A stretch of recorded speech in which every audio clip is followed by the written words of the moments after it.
Here goes. What is your life mantra?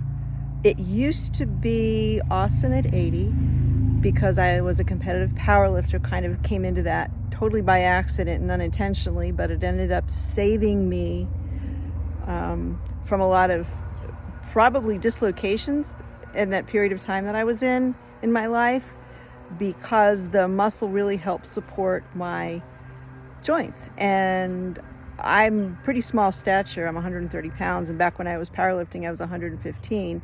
So kind of, gangly a little bit, but I was lucky that I could increase muscle mass quite fast, and it worked. So that's not my mantra anymore. I can't use that because I get really frustrated at the gym because of all the problems I have now. So I would say my new one is accept and adapt.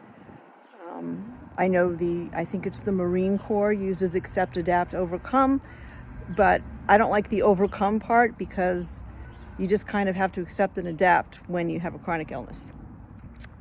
What inspires you? Nature. Definitely nature. I love animals. I love plants. I love watching sunsets, especially here in California now. It's just gorgeous. I couldn't get by in life without having access to nature. What do I take pride in? I take pride in the fact that I don't, wimp out in different situations. I always face things head on and tackle them and don't use excuses and just do what I can. I can't just kind of basically, roll over and accept it or let it just slide. That's just me. Wait, I lost my cue cards. Stand by. Can you share your chronic illness story with us? I could, but we'd be here about an hour. It's really long. I just real quick. I mean, my symptoms started when I was very young, like 2-3 years old. I started having issues, and my mother noticed it, and didn't know what it was, obviously, because this was a long, long time ago before anybody even knew what Ehlers-Danlos really was in the lay community. But I had lots of allergies, lots of ear infections, lots of weird joint swelling, lots of facial flushing. My face would get red just on one side. It got worse. Specific points in my life would be like 16, 17 years old, and then in my mid-20s, and then again in my mid-30s, and then again mid-40s. So I guess it's a decade cycle that I'm on. And now it's just one thing after another. Now that I'm in my 50s, it's just kind of not fun. I was diagnosed with several things. My first diagnosis started out with when I was 17. They said I had lupus, but I don't have lupus, obviously. So it's been, one thing after another, after another, after another. It's basically, since EDS is a diagnosis of exclusion, there is no genetic test. I guess I'm specifically speaking to the hypermobile type or type 3 of Ehlers-Danlos.